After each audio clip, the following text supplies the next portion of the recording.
there, accountants. I hope all is well, and I pray that as you are viewing this video, that you're in the best of health and spirit. This video will cover several questions from Corporate Financial Accounting, 16th edition, Chapter 11, which covers bonds payable, Chapter 12, which covers corporations, organization, stock transactions, and dividends, and Chapter 13, which covers the statement of cash flows. So, as it relates to this first few questions, we're going to look at bonds. And as we know, one of the benefits of being a corporation is that they have the opportunity to raise funds in a variety of ways. One thing that they can do is issue stocks, and that represents ownership in a company. So, investors that have stocks in a corporation, that represents ownership versus bonds. And bonds is essentially where investors are lending money to a corporation. And much like in the real world, whenever someone lends you money, like let's say a bank, or let's say you go and get a car loan in such case, yes, you borrow $10,000, but considering interest, you are probably going to pay back, let's say 11,000, 12,000, depending on the interest rate. So the same logic as it relates to bonds, bondholders are allowing you to borrow their money, and on top of the face amount you also have to pay interest. So as we jump right into this first question, it's asking us to determine if the corporation uses the straight line method to amortize a discount, the semi-annual amortization amount is. So it states on January 1st, $2 million 5-year 10% bonds were issued for $1,960,000. Interest is paid semi-annually, that means twice a year, as we see here on January 1st and July 1st. If the issuing corporation uses the straight line method to amortize a discount on bonds payable, the semi-annual amortization is. So as mentioned, a bond, it's basically a form of interest-bearing note, and much like a note, that bond is going to require periodic interest payments. So once bonds are issued, they can either be issued at the face amount, and that's essentially where the market rate, which is the rate in the market for other similar bonds and investments, versus the contract rate, which is the amount that the corporation promises to pay in interest. Once those two are equal, bonds are issued at their face amount. Very rare. Next, we have what's called a discount. So in the event that, let's say, the market is paying 12% interest for similar bonds, and a corporation is promising to pay 10% interest on bonds, logically speaking, that's like going to the grocery store. If grocery store A is selling eggs for $3 versus grocery store B that is selling groceries or eggs for $2, you're more than likely going to say, hey, why am I going to pay $3 when I can pay $2, right? So essentially, when there is a low demand, there is a discount, vice versa. When there is a high demand, you pay what's called a premium. So in this, logical sense, now we're trying to figure out, hey, if the corporation is only paying me 10% and the market is going to give me 12% interest, why would I give my money to this corporation? So to appease and incentivize bondholders, investors, what a corporation will do is issue the bonds at a discount. So as we see here, the bonds are worth $2 million. However, bondholders are only paying us $1,960,000. So in order for us to determine how to calculate the semi-annual discount amortization, it will be as follows. The face value minus the issue price. So we're going to pull up our calculator. So the face value, which we see in this problem, is 2 million minus the discount, which is 1,960,000. This $40,000 represents the discounted amount. So whenever bonds are issued either at a discount or a premium, we amortize the discount or the premium. And in this case, when we use the straight line, it's pretty much straightforward. It's just like utilizing the straight line method of depreciation. It is straightforward. It's just a simple formula, and you are claiming an even amount, in this case, of amortization each year. So here it lets us know that it's a 5-year bond, but one thing we need to keep in mind is that interest is paid semi-annually. So there's 5 years, and interest is being paid twice a year. So 5 years multiplied by 2 payments per year, we divide it by 10 periods. So therefore, each semi-annual amortization amount is going to be $4,000. So I'll run that back quickly. The first thing we need to do is to determine the amount of the discount. The face value of the bonds is $2 million. From there, we subtract the amount that the bondholders gave us in cash. They gave us $1,960,000. So therefore, there's a $40,000 discount. And this discount is going to be amortized over the 5 years of the bond. So simply stated, here we see it's a 5-year period and interest is paid semi-annually, which means twice a year. So 5 years times 2 payments per year, there's 10 payments over the 5-year period. So therefore, we divide the discount by the number of payments, which is 10. Therefore, the semi-annual amortization amount is $4,000. So fairly straightforward. There's also what's called the effective interest rate method, which is a bit more nuanced because we need to consider what is the carrying value of the bond and things of that nature. But straight line method of amortization for a discount premium is pretty straightforward. So here this question is asking us the amount of bond interest expense to be recognized on July 1st is, states Franklin Corporation issues $50,000, 10% 5-year bonds on January 1st for $52,100. Interest is paid semi-annually. Again, this means twice a year, January 1st and July 1st. If Franklin uses the straight line method of amortization of bond premium, the amount of bond interest to be recognized on July 1st is. So now, again, similar problem. This problem, it's asking us for the bond interest expense, and the previous problem was asking us about the semi-annual amortization amount. So in order for us to determine, the first thing we need to do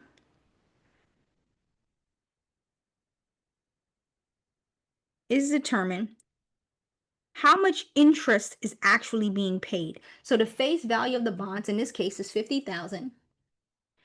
And then it lets us know that it's a 10% bond. So based on that, $50,000 represents the face value multiplied by the interest we are promising to pay. And keep in mind, interest is based on an annual basis. So this 10% means that we're going to pay 10% interest annually. However, based on the problem, it says interest is paid semi-annually. So this $5,000 is going to be paid in 2 installments. So we'll start from the top.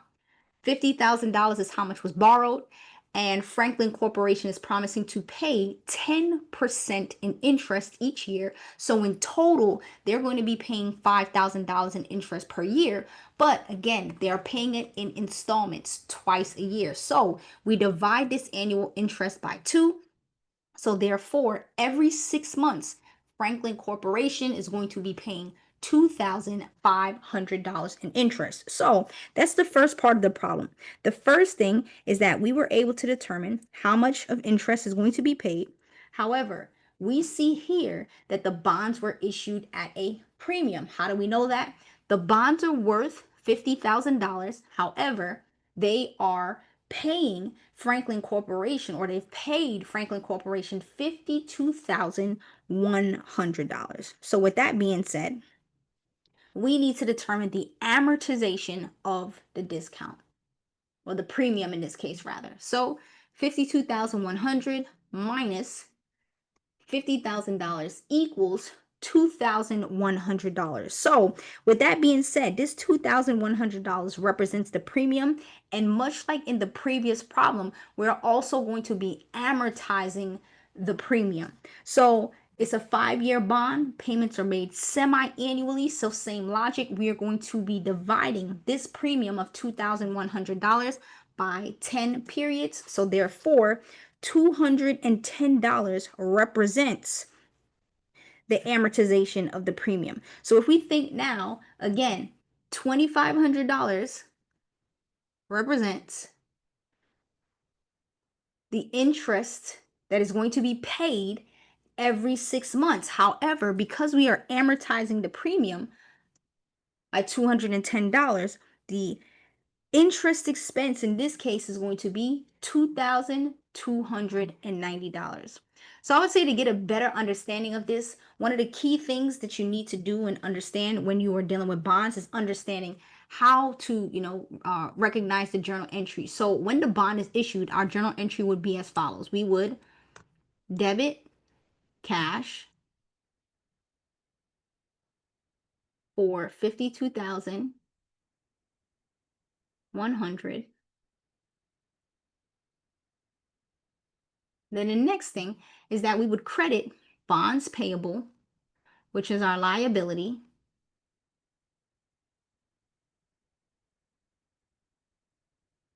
And I'll just put bonds P for the 50,000 because again, we are promising to pay them back the face amount.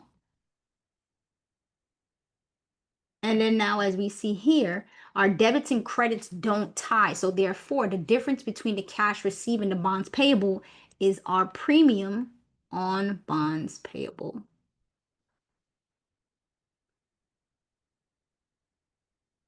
Then I'll put premium on bonds P.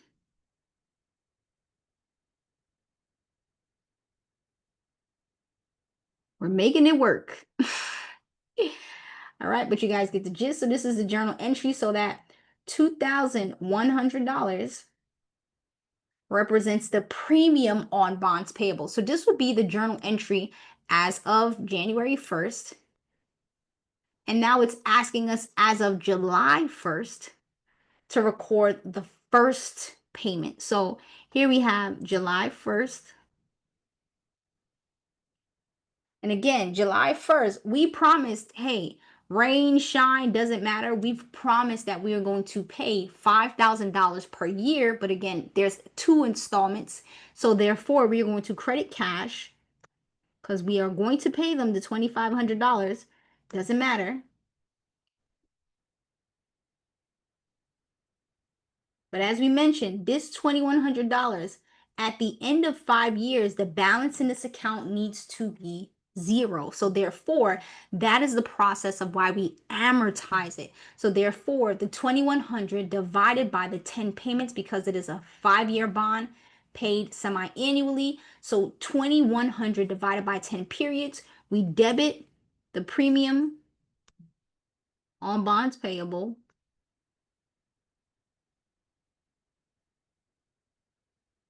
for the 210. After this, we are definitely going to use an Excel for 210. So therefore, the interest expense is the difference between the two. And that is how we calculate the 2,290. All right, so that is our answer. I hope that that explanation helped. And again, we're definitely going to use Excel going forward. All right, so moving on to the next problem. Here it asks us, journalize the entry for the issuance of bonds. So similar, we just saw the entry for the previous problem. So here it states on the first day of the fiscal year, a company issues a $1 million 7% 5-year bond that pays semi-annual interest of $35,000. So here they did the math for us, and it states that they received cash of $884,171. So here we see the face value of the bonds is 1 million. Cash received is $884,171. So here it says on the first day of the fiscal year, just a quick recap, don't want to assume everyone knows. Calendar year is from January 1st to December 31st, and a fiscal year is any other 12-month period. So think of it as birthday to birthday. My birthday is July 19th. Every July 19th that passes that I am alive for, I am now 1 year older. So again, calendar year is from January 1st to December 31st. A fiscal year is any other 12-month period. Think of it as birthday to birthday. So back to the journal entry. Here we see they received cash of $884,171, and the value of the bond is 1 million. So I firmly believe in using what we know to figure out what we don't know.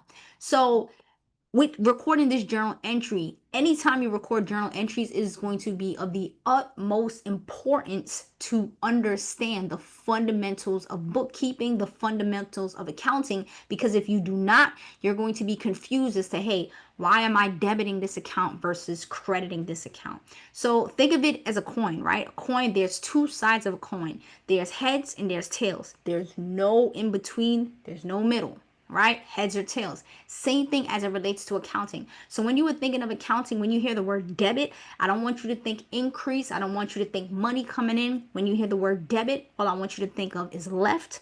And when you hear the word credit, all I want you to think of is right. And why that is important is because for every account in a company's chart of accounts, there's two sides: debit, which is the left, and credit, which is the right. And depending on the type of account it is, that ultimately determines whether or not that debit or that credit is going to increase or decrease the balance in that account. All right. So this is very helpful tool. I did not create it, but it's called DC Adler. So D, as mentioned, stands for left, C is for credit. And this DC Adler, it ultimately helps you to remember ultimately which accounts are increased with the debit and which accounts are increased with the credit. And again, because there's two sides of the coins, you know that if one side increases, then the other side obviously is going to have the opposite effect, which is decrease. So with this DC Adler, so aid, I'm going to get better with using the mouse, but I trust you guys can make it out. So we have our assets, our dividends, and our expense accounts. Dividends and expense accounts. So anytime we need to increase the value in any of these account types, asset, dividend, and expense accounts, we must debit them. This fundamental principle will absolutely never change. It's been in place since about the 13th century. Luca Pacioli, who is deemed the father of accounting, these fundamental principles do not change at all. So anytime we want to debit, or anytime we debit rather an asset account, whether it's cash, it's equipment, it's accounts receivable, land, doesn't matter. Anytime you debit that account, you are essentially increasing the balance in that account. So a lot of times when people hear that, someone is an accountant, the first thing they think is, oh, you're really good with numbers. And even though obviously accounting, you are telling a story using numbers, the key thing to being a great accountant is that you must understand the logic. I don't care if you're the greatest mathematician in the world and you know how to multiply 368 by 523 in a matter of seconds. If you do not understand the logic behind what needs to be done with the number, you won't be a good accountant. So something to keep in mind. So back to DC Adler, L-E-R. L stands for liabilities. E stands for equity, which is essentially common stock, owner's investments. And then R stands for revenue. All right. And if we look at this, we see that these things are essentially the opposite. Assets represents what you own. Liabilities represents what you owe. Dividends represents payments, money that's leaving the company and it's going to the owners, the shareholders. Equity represents the investments by the owners. Expenses represents money that's leaving the business to make more money, and revenue represents the money that the business is earning. So I went through all of that. So that way, as we're recording these journal entries for this problem and the problems going forward, it'll start to make more sense. So back to the problem. Here we see cash. Cash is what kind of an account? Asset. And we know that based on the fundamentals, anytime we want to increase the balance in an asset account like cash, we must debit it. So therefore, we credit the cash account for how much money we receive, $884,171. And what else do we know based on this problem? We know that we are promising to pay back in 5 years $1 million. We owe our bondholders, that would be a liability. And we know that anytime we want to increase a liability account, we must credit it. So we have our debit and we have our credit, but we know one thing about accounting is that our total debits and credits must tie. There's a difference between our liability and credit. Why? Because the bonds were issued at a discount. They're worth 1 million. However, they only gave us $884,171. So therefore, to find the difference between the two, 1 million, how much the bonds are worth minus how much they gave us in cash, $884,171. There is a discount of $115,829. All right, so pretty much straightforward. The key thing, we know the value of the bonds, we know how much cash they gave us. The difference between the two represents the discount on bonds payable. So we move on to the next question. All right, similar. Here it's stating journalize the entry for the first interest payment and the amortization of the related bond discount using the straight line method. So here it states on the first day of the fiscal year, a company issues an $800,000 6% 5-year bond that pays semi-annual interest. So they did the math for us, receiving cash of $690,960. So it's asking us to journalize the entry for the first interest payment. So again, it does not matter if the bond was issued for a premium or at a discount. One thing we know is that, hey, we promise that we are going to pay them $48,000 in total for the year, but we're paying it in 2 installments twice a year. So we're going to be paying them $24,000 in cash. That does not change, right? Now, here what we need to consider is, well, initially, what was the discount? Because we see the face value of the bond is $800,000, but we only received cash of $690,960. So therefore, 800,000, which represents the face value, minus how much cash we received, $690,960. There was a discount of $109,040. So we are going to divide the discount by the number of payments. It's a 5-year bond. Payments are made semi-annually, twice a year. So therefore, there are going to be 10 payments. So we divide the discount by the 10 periods, $10,904. So therefore, our discount on bonds payable every period is going to be decreased by 10,904. So therefore, our interest expense is ultimately going to be the cash that we promised to pay them, as well as the amortization of the discount on bonds payable. Because here, think about it, right? We are going to pay them back in 5 years $800,000, but we only receive cash of $690,960. So basically, we have to eat the cost. The corporation in this case has to essentially, eat the cost. So therefore, as we see, their interest expenses increased whenever there is a discount because it is ultimately costs them more to borrow the money. So therefore, they're paying the promised interest of 24,000 plus they are amortizing the discount 10,904. So the interest expense is $34,904. All right. And again, as you see here, all of the logic remains the same. We credited cash. Why? Because our cash balance is decreasing. We credited our discount on bonds payable. This is a contra liability account. So with our contra accounts, contrary, as we know, means opposite. And typically, our liability accounts have a credit balance. However, our contra accounts have the opposite. And our interest expenses, we know anytime we want to increase an expense account, we debit it. So we move on to our next problem. And we officially move on to stocks. So here this question asks us, the charter of a corporation provides for the issuance of 100,000 shares of common stock, and it states assume that 40,000 shares were equally, I'm going to move that, All right, it states assume that 40,000 shares were originally issued and 10,000 were subsequently reacquired. What is the number of shares outstanding?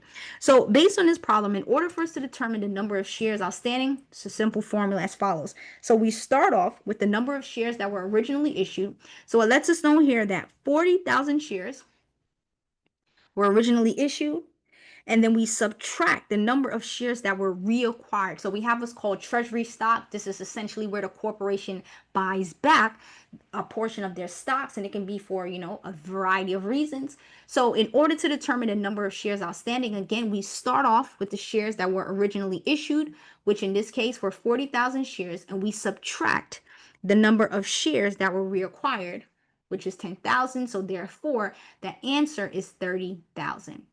The number of shares originally issued minus the number of shares that were reacquired.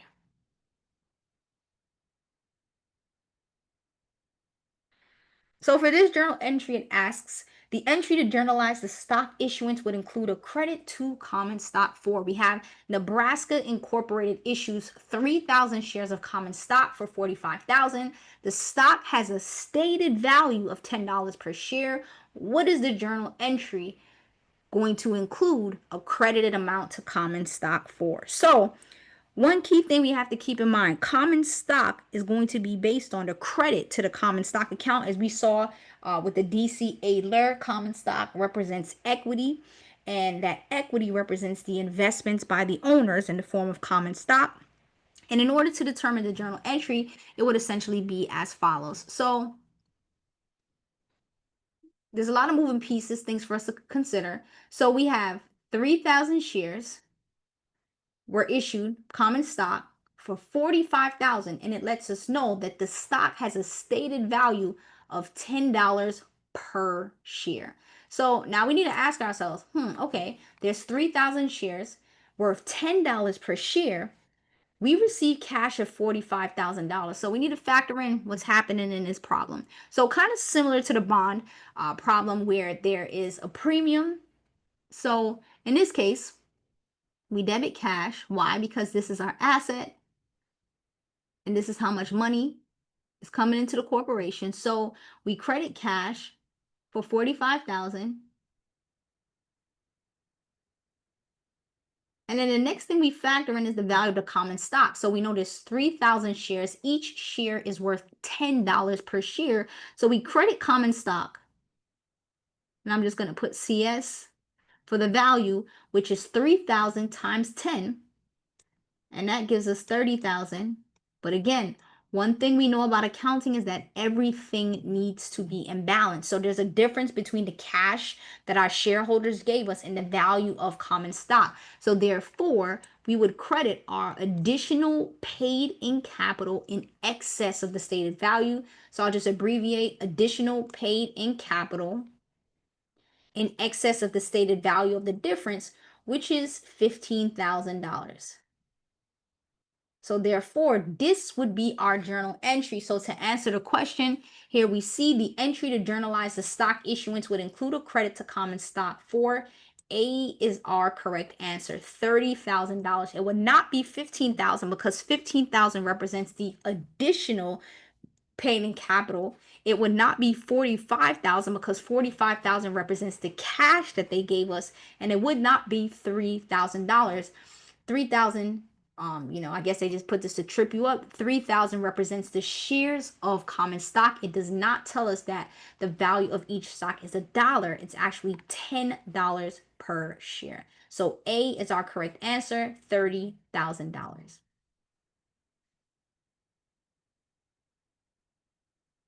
So our next question here, it states if Dakota Company issues 1,500 shares of par common stock or $75,000. So similar to the problem we just saw, here we see there's 1,500 shares and each share is worth $6.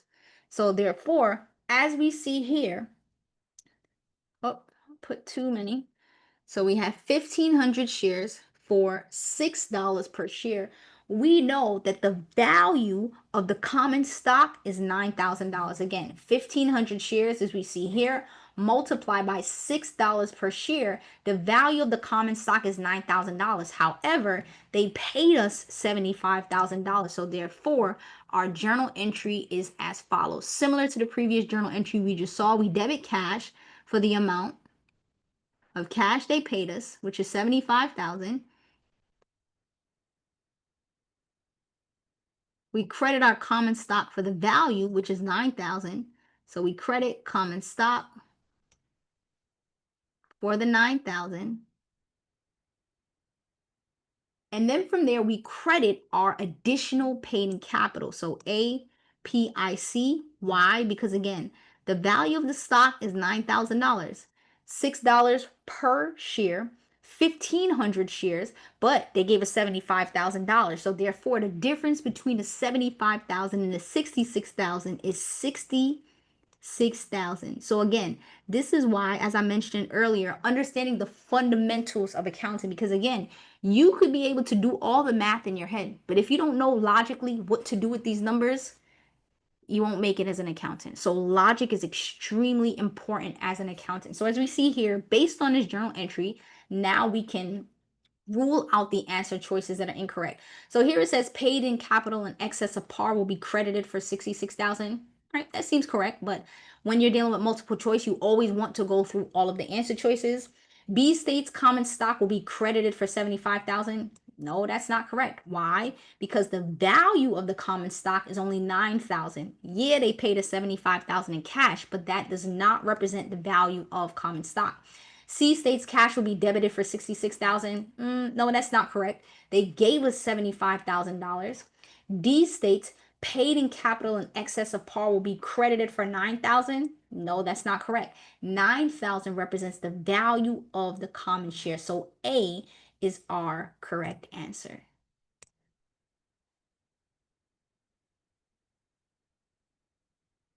All right, next we have this entry about treasury shares. So this is essentially where the company, the corporation buys back some of their shares. So it says the journal entry to journalize the purchase of the treasury shares on February 1st would include A. On January 1st, Vermont Corporation had 40,000 shares of $10 par common stock issued and outstanding. All 40,000 shares had been issued in a prior period at $20 per share. On February 1st, Vermont purchased 3,750 shares of Treasury stock for $24 per share and later sold the Treasury shares for $21 per share on March 1st. So there's a lot of moving pieces in this problem. So one thing I would strongly suggest as you are working on questions, you always want to essentially read the question first, not the information, because you want to know exactly what they're asking you for. So here it states they're asking us for the entry to journalize the purchase of the treasury shares on February 1st. We see lots of different dates here. We see January 1st, we see February 1st, and we see March 1st. We know in particular this specific question is asking us about February 1st. So the first thing we need to factor in is, okay, well, what's happening on February 1st? Here it lets us know on February 1st that they purchased back the shares. So with that being said, we purchased 3,750 shares for $24. So simply stated, the journal entry would be a debit to treasury stock because we are reacquiring the shares. So we debit treasury stock for $90,000. And what do we credit? Now let's think about it. It says we purchased. What did we pay with? Peanuts? No, you paid with cash. So therefore, based on the logic of accounting, we are going to debit treasury stock for the $90,000 and then we would credit the cash account because we paid for these shares. So our correct answer is A, debit to treasury stock, and then the credit to complete this journal entry would be a credit to cash because we are paying for the shares. So here this next problem states, as a result of these two transactions combined, it says treasury stock that was purchased for $3,000 is sold for $3,500. So as a result of these two transactions combined, what is the impact? So now one thing we know is that treasury stock is still a component of equity, right? The common stock represents the owner's investments in the corporation, and treasury stock represents the corporation buying back the stocks that were issued, but still a part of equity. So, based on the impact on the stockholders' equity, we're going to factor in, all right, well, what was the sales price of the stock? 3,500. It says they sold it for 3,500. And what is essentially the purchase price of the treasury stock? It lets us know here that the treasury stock was purchased for $3,000. So based on that, there's a difference of $500. There's an increase of $500. So A would be our correct answer. Stockholders' equity will be increased by $500. So B states stockholders' equity will be increased by 3,500. No, because even if we think about it logically, right? Cost of goods sold.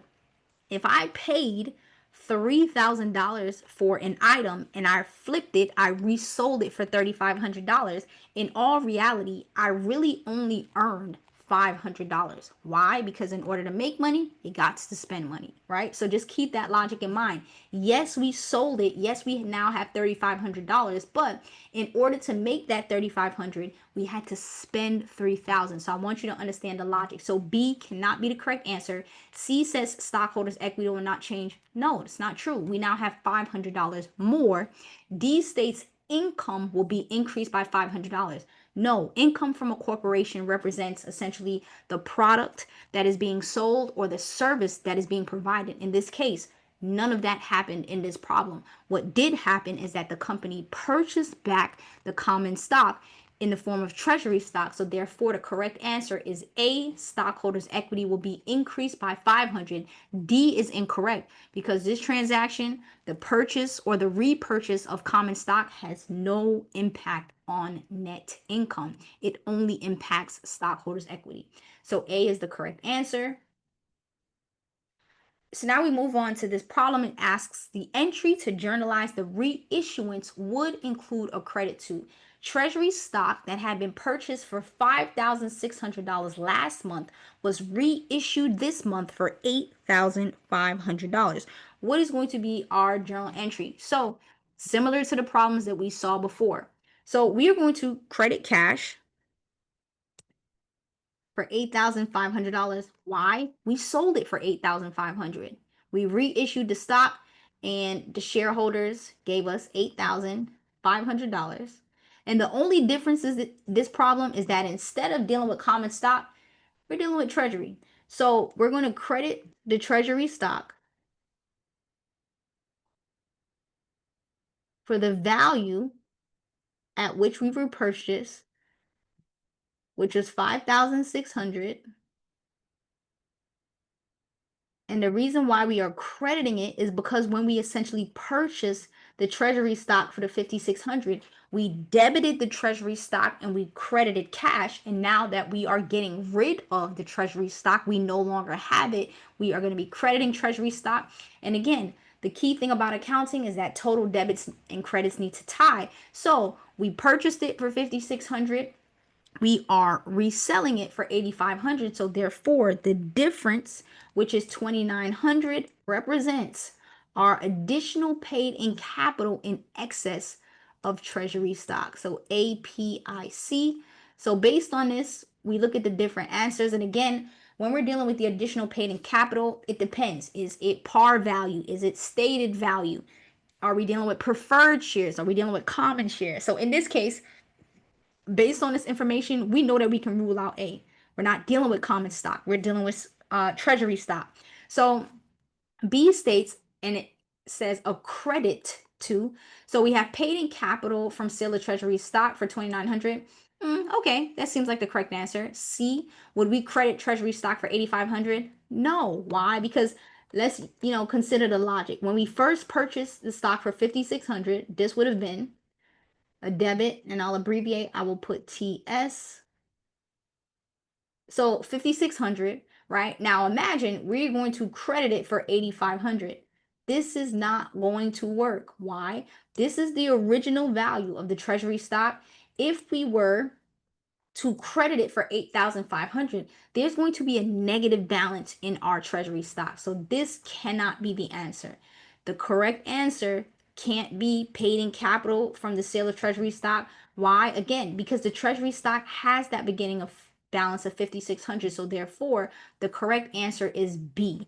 We debit cash for 8,500, which represents how much our shareholders paid us for the treasury stock. Then we credit the treasury stock for the original balance for which we purchased it, and then we credit the difference to additional paid in capital from the sale of treasury stock for $2,900.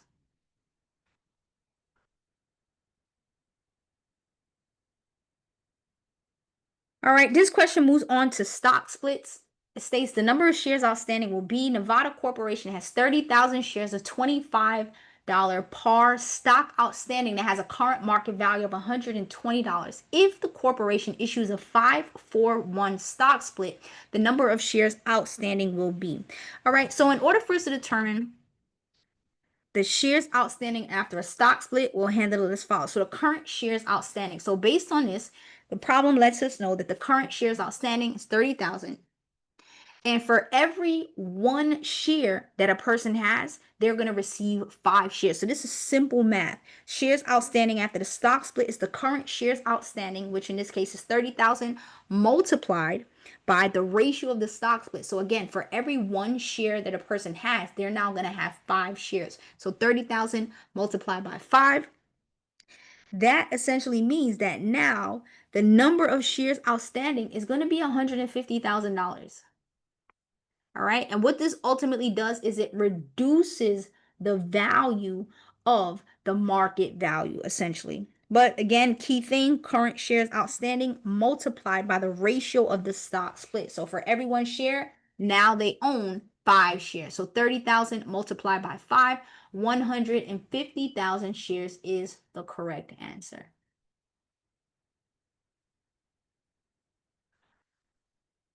All right, so here it states journalize the entries for April 1st and April 7th. On April 1st, 10,000 shares of $5 par common stock were issued at $22. And on April 7th, 5,000 shares of $50 par preferred stock were issued at $104. So straightforward, we've seen similar problems like this. So here we know, all right, we got to ask ourselves, how much cash are we getting?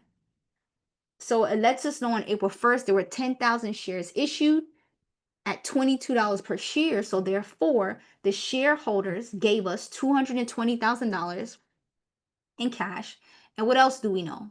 We know that the value of the common stock is $5 par common stock. So therefore, even though they gave us $220,000, they gave us $22 per share. The actual value of these 10,000 shares is $5 per share. So therefore, the value of common stock is $50,000. Therefore, the difference between the cash that the shareholders gave us and the value of the common stock, that represents the additional paid in capital. So 220,000 minus 50,000, the difference of 170,000 represents the additional paid in capital in excess of par common stock. So this is what I was mentioning earlier. Here we have paid in capital in excess of par common stock, paid in excess in par treasury stock. With this problem, we're dealing with common stock. So this would obviously be the correct answer.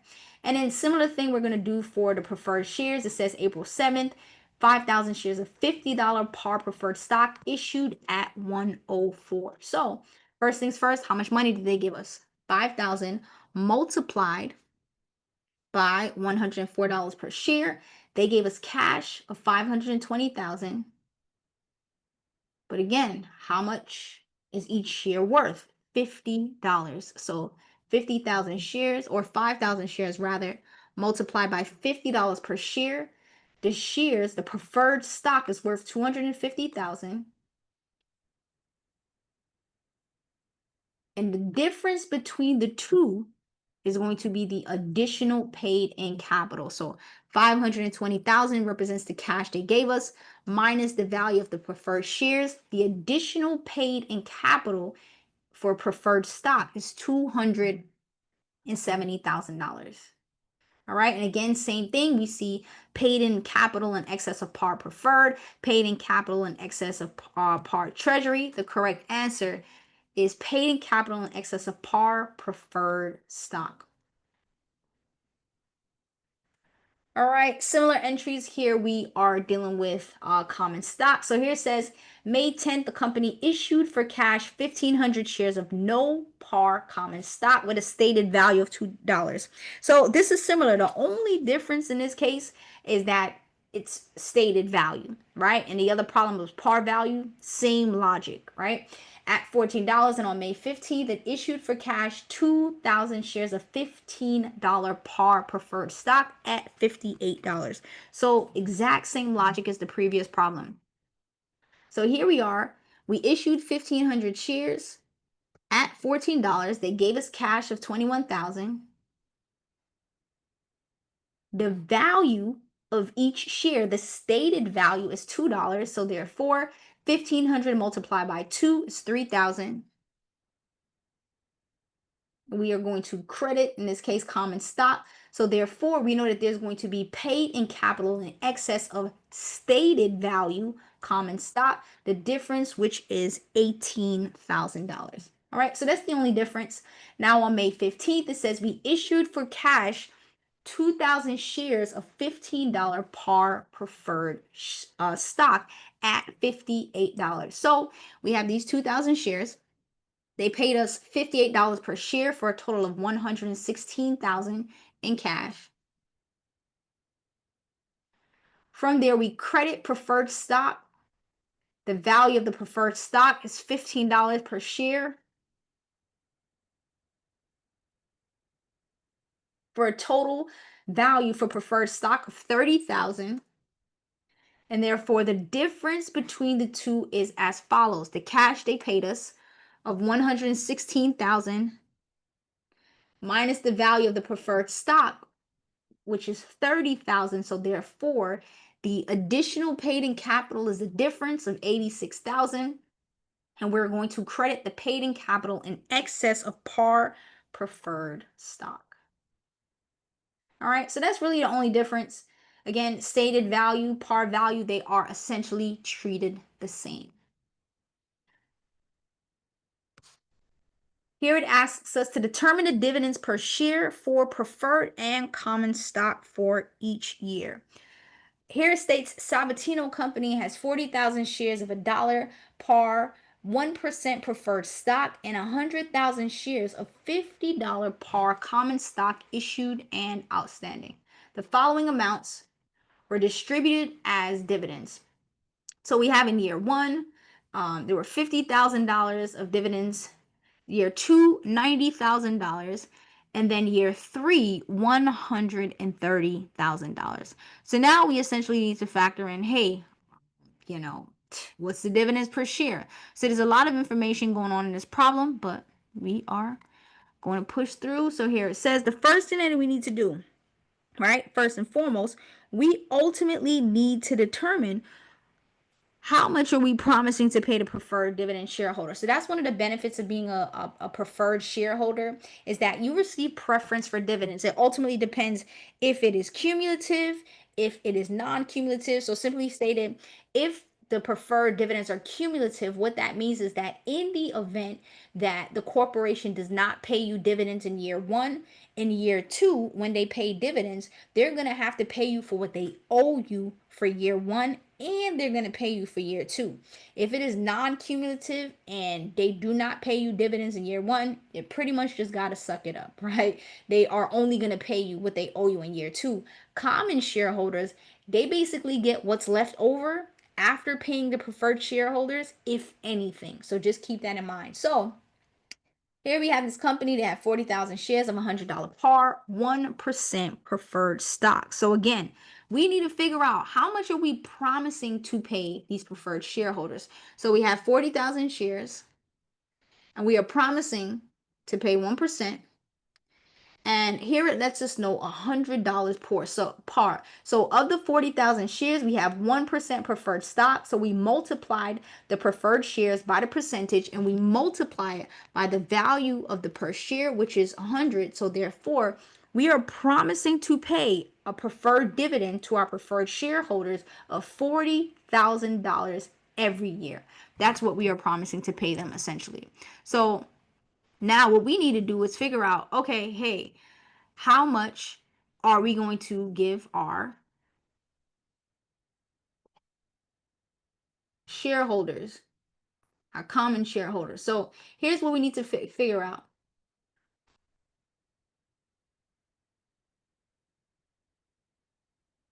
All right, and here we have this Excel. This is going to help us.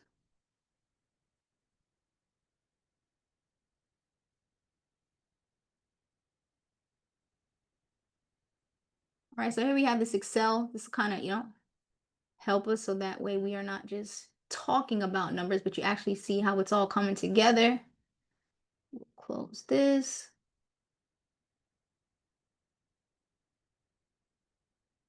All right, so here's how we work it out, right? Again, we determined that we are going to be paying the preferred shareholders $40,000, and it is the total preferred shares multiplied by the par value of 100.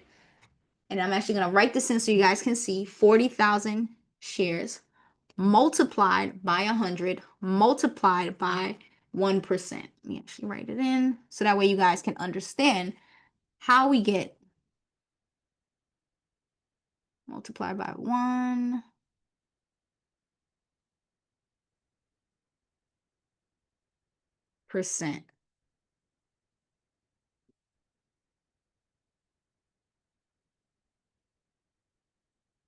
All right, let me make this a little more dollar. Oops, sorry about that.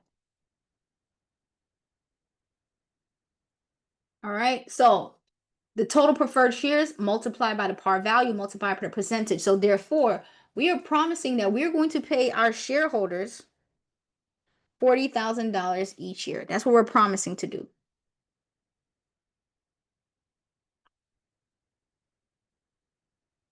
So now here, as we look at this example, we see the amount distributed in year 1 of 50,000, year 2 of 90,000, and year 3 of 130,000. So now here we see in year 1, we distributed 50,000. We promised that we are going to pay our preferred dividends, shareholders, our preferred stockholders rather, $40,000. So therefore, what do our common folks get? Whatever's left over. So we calculated as follows: the amount distributed minus the preferred shares.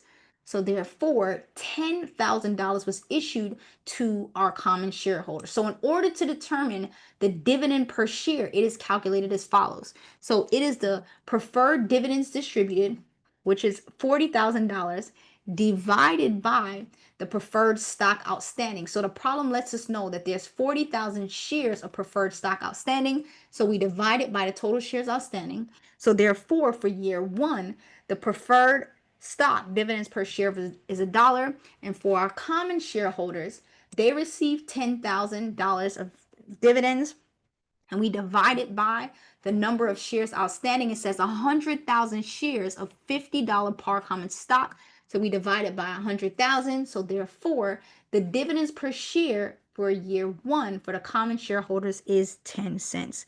So here we see year 2 and year 3, we have enough to pay our preferred dividends. So everything for the preferred shareholders, they're receiving exactly how much we promised. Everything left over goes to our common shareholders. So 90,000 minus the 40,000 for our preferred shareholders. Year 3, same thing, 130,000 minus the amount that goes to our preferred shareholders. So the logic is the same for our preferred shareholders. Dividends distributed in year 2 divided by the number of shares outstanding, still $1. Now for year 2, for our common shareholders, year 1, they only received $10,000 in dividends, and in year 2, they received 50,000. So the 50,000 divided by the number of common shares outstanding, which is 100,000. Now for year 2, the dividends per share increase to 50 cents. And we essentially do the same thing for year 3. Preferred dividends of 40,000 divided by the 40,000 shares outstanding still gives us $1. And for year 3, our common shareholders, now they get $90,000 in dividends. divided by the number of shares outstanding for common shareholders, which is 100,000. Missing a zero there. So we see the difference for common shareholders between years 1, 2, and 3. So this would essentially be our answer. As we see here, it will be $1 each year for our preferred shareholders. And for our common shareholders, year 1, it was 10 cents, year 2, 50 cents, and year 3, 90 cents. All right. So that's essentially how we would answer that problem. We move on to the next problem here. It's asking us to journalize the entry for the purchase of treasury stock, and then to journalize the entries for the sale of stock. So it states April 2nd, a corporation purchased for cash 5,000 shares of its own $10 par common stock at $16 per share. It sold $3,000 of the treasury shares at $19 per share on June 10th, and the remaining 2,000 shares were sold on November 10th for $12 per share. So it wants us to journalize the entry for the purchase. So again, we've seen this previously. We know that we are purchasing back the shares. So the first thing we're going to do is debit treasury stock. And in this case, we have to figure out, well, for how much? So we get our calculator. And here it lets us know we're purchasing back 5,000 shares for $16 per share. We are paying $80,000. So simple journal entry, we debit treasury stock for 80,000, we credit cash for 80,000 because we are paying cash. Now on June 10th, it lets us know that we sold 3,000 of the shares at $19. So now let's think about it. We purchased them for $16 and now we're selling them at 19. So 3,000 shares multiplied by $19, we receive cash of $57,000. And another thing that we already know is that if we credit treasury stock, we're going to be crediting it for the original amount, 3,000 multiplied by $16 per share. Why 16? Because that represents the original amount for which we repurchased these shares.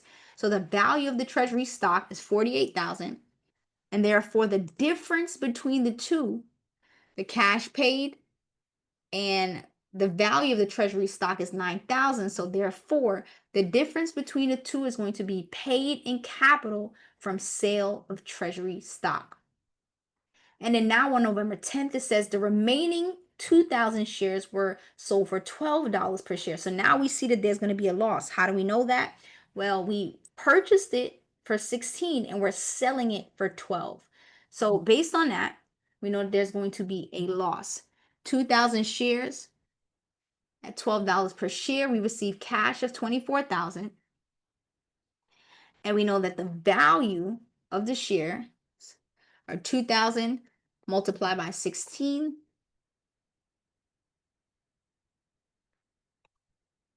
We credit the treasury stock for the 32,000, but again, there's a difference. So now we are essentially going to be reducing the balance in the paid from sale of treasury stock for $8,000. All right. So this brings us to the end of this problem. And we are officially moving on to chapter 13, statement of cash flows. So here it asks us the net cash flows from operating activities using the indirect method is.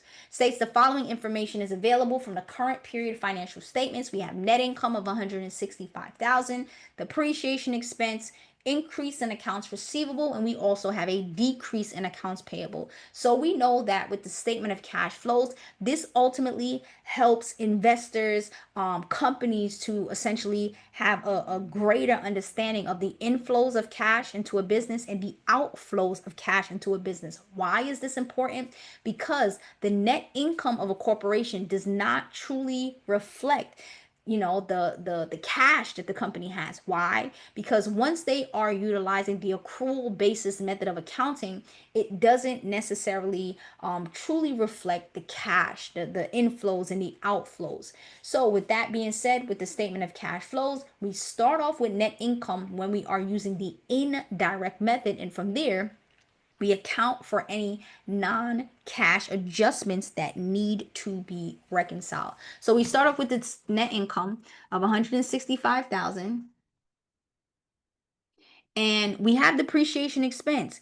Depreciation expense is a non-cash expense. So when we really think about it, depreciation expense, this essentially represents allocation of outlay of cost for capital expenditure. So let's say a corporation, they want to purchase, let's not even make it a big thing, right? Let's say they want to purchase equipment and the equipment costs $5,000. They spend $5,000 in a year of purchase, and instead of claiming the full $5,000 as an expense in the year of purchase, they allocate it. Let's just say that they anticipate that the equipment is going to last 5 years in the business. So what they essentially do is they spread the cost out, they allocate it.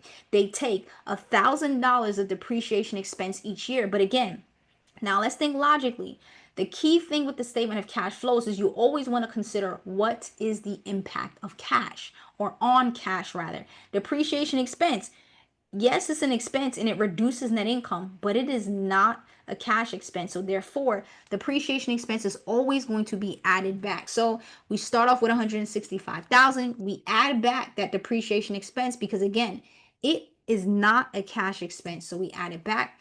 Next, we have an increase in accounts receivable. So this goes back to the logic of accounting. So now let's think logically, right? What is accounts receivable?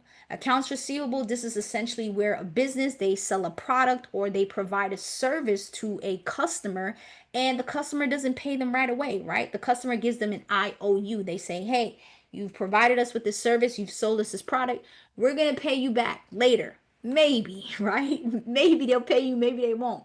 So now remember, on the accrual basis method of accounting, we recognized revenue, but that does not mean that the customers paid us. So therefore, there was an increase of accounts receivable, which means customers did not pay us. So therefore, our cash flow needs to be decreased by 16,000 because we did not receive this $16,000 in cash. So we subtract our $16,000, and then next we see a decrease in accounts payable. So now again, let's think logically. What is accounts payable? Accounts payable, this is essentially where we have a vendor, right? Let's use the equipment example. Let's say we purchased this equipment for $5,000, but we purchased it on account. And now, how do we get rid of this liability, or how do we reduce it? We pay our vendors, right? We decrease our liability. So therefore, if we're thinking logically, if there's a decrease in our liability, a decrease in our obligation to a vendor, why would that be? Because we paid it. So therefore, that has a negative impact on cash. We subtract that 21,000. So therefore, the net cash flows from the operating activities in this example is 156,000. So I'll run through it quickly. Net income of 165,000. We add back the depreciation expense because it is a non-cash expense. We subtract the increase in accounts receivable because yes, we recorded the revenue, but the customers did not pay us in cash. And we also subtract the decrease in accounts payable because we paid our vendors, which means we have less cash. That gives us the $156,000 for net cash flows from operating activities. So keep in mind, if we spent more, we had more cash outflows and inflows, it would have stated net cash flows used for operating activities. So just keep that in mind. So this brings us to our last few questions. So here we have Kennedy Inc. reporting the following data, and it's asking us to prepare the operating activities section of the statement of cash flows using the indirect method. If there's a cash outflow or a decrease in cash payments or any negative adjustments, we are going to be subtracting using the minus sign. So we know with the indirect method, we always start off with our net income. This will not change. So we have net income of $118,000. And to make it easier, we're going to use our snipping tool. So that way we don't need to scroll up and down.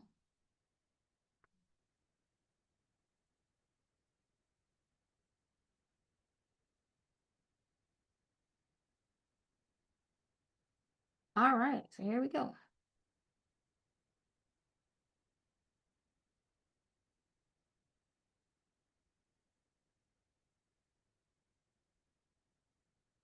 All right, perfect. So we start off with our net income of $18,000.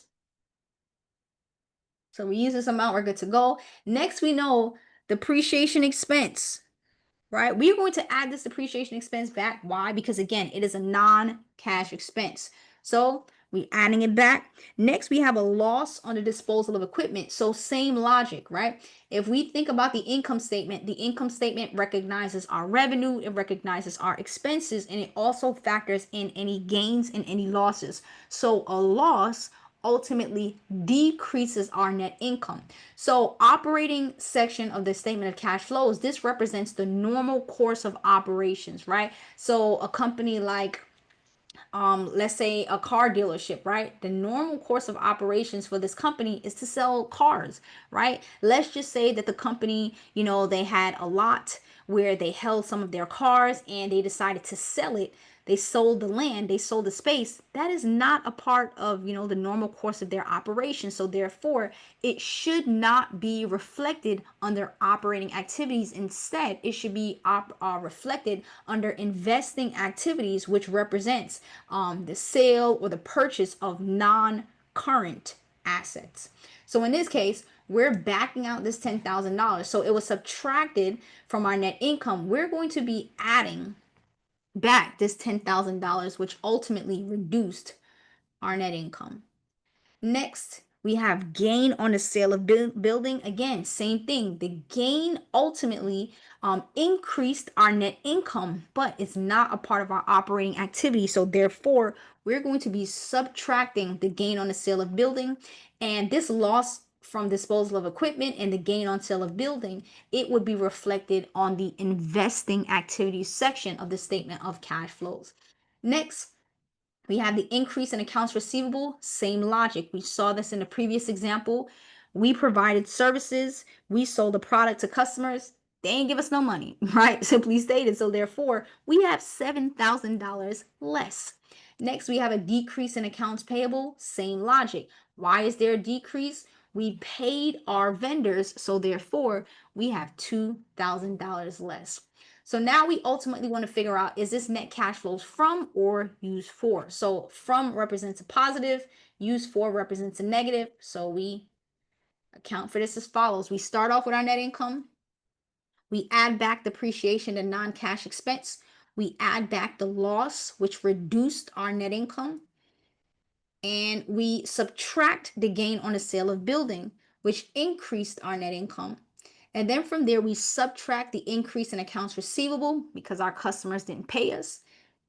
And we subtract, oh, this one should be decrease in accounts payable. Sorry about that.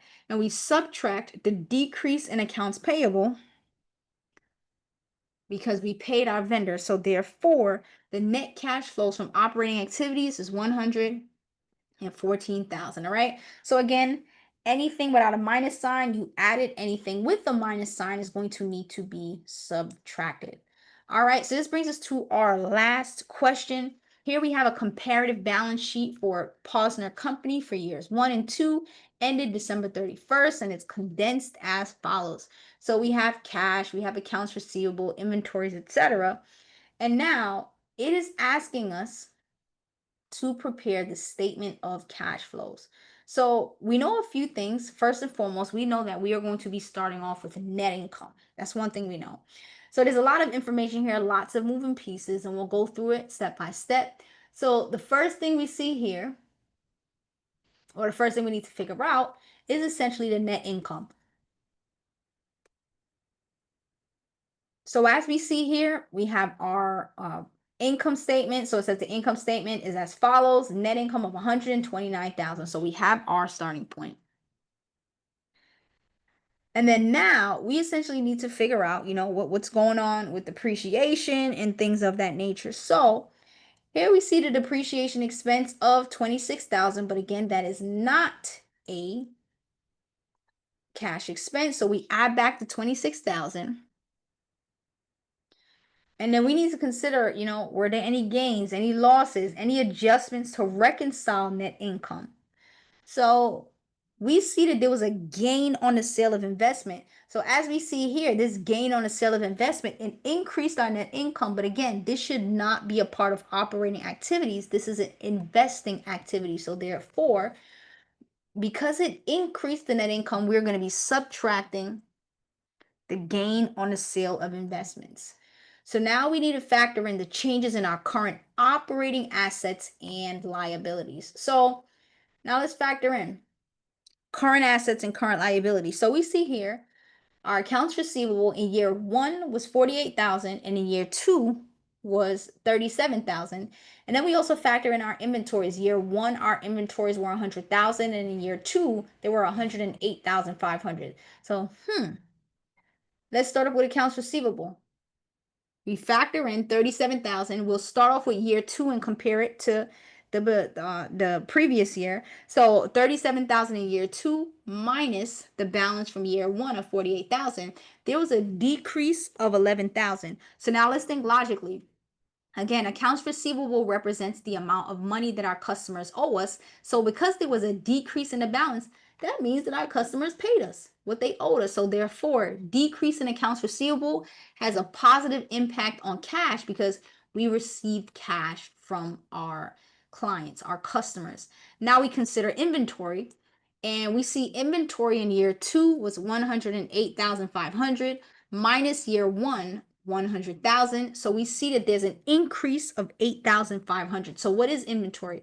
As we know, inventory represents any goods that a company purchases with the intent to resell it. So with that stated, how, does the company get the inventory? They essentially pay for it. But as we also know, maybe they purchase it on accounts payable, that would be factored in the next step. But ultimately, the increase in inventory is going to have a negative impact. And then the last thing we factor in, so here we see our accounts payable. Our accounts payable at the end of year two was 62,500. And at the beginning of year one, it was 43,800. So, with that being said, now let's think logically, right? Much like in our everyday life, sometimes I do it, right? I'll use my credit card. I have the cash, but I'm like, instead of using the cash, I'll preserve the cash that I have and I'll use my credit card. Same thing with a company, right? Instead of paying for something with cash, they can essentially purchase the item or the service on credit, and that is them ultimately preserving their cash. So because there was an increase in accounts payable, ultimately this company retained, they preserved $18,700 in cash. So therefore, the increase in accounts payable represents more cash on hand, 18,700. So next step is for us to factor in everything happened for our operating activities. So we will handle that as follows. We start off with net income of 129,000. We add back depreciation, which is a non-cash expense. We subtract the gain on sale of investments because it increased our net income. But again, this impacts our investing activities, not our operating. So we subtract the 4,000. We add the 11,000 of decrease in accounts receivable because our customers paid us. We subtract the increase in inventories. We paid for inventory. And then we add back the increase in accounts payable because instead of paying for something right away, we decided to preserve our cash. So overall, the net cash flows from operating activities is 172,200. All right, so that's the first part of the statement of cash flows. Next, we need to factor in the investing activities. So there's a lot going on in this problem. So one thing we need to factor in is, all right, well, how much did we make from, the selling the investment, and how much did we pay for equipment and things of that nature. So as we consider here, we look through the information. So we see we had in year one the investment of 70,000. And then in year two, we have no investment left, which ultimately lets us know that we sold it. So here we see this essentially represents the investment that we had.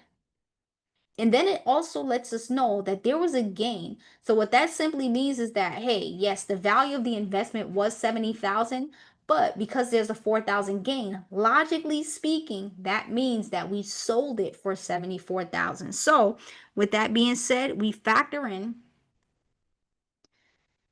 the cash received from the sale of investments, which is 74,000. And again, how did we get that? Year one, we had $70,000 worth of investments. In year two, we have none, which means we sold all of it. And then if we look on the income statement, it lets us know that there was a gain on the sale of investment. So the investments were worth 70,000. We sold them for 74,000. Hence, there was a gain. So we add the two, and that represents the cash received from the sale of investments. The next thing we factor in is the cash paid for the purchase of equipment. So the problem lets us know here that we purchased new equipment for $183,200. So when we factor in these two things and we paid, so this is going to be a negative, so just keep that in mind. So cash received, money coming in, cash paid, money going out. So we net the two, 74,000 minus the cash paid for the purchase of equipment.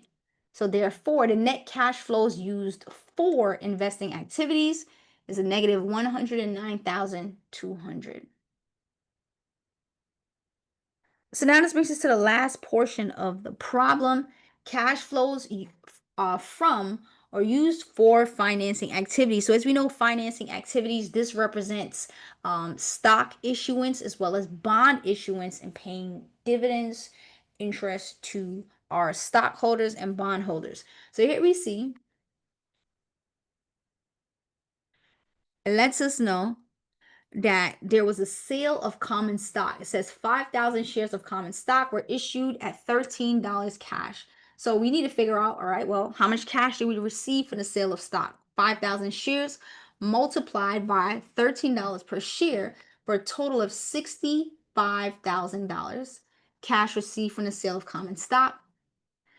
The next thing we have to factor in is we see here lets us know that bonds were retired. So bonds payable for 100,000 were retired by payment at their face amount. So we paid back 100,000. So cash paid to retire bonds payable. So we subtract this $100,000 that was paid.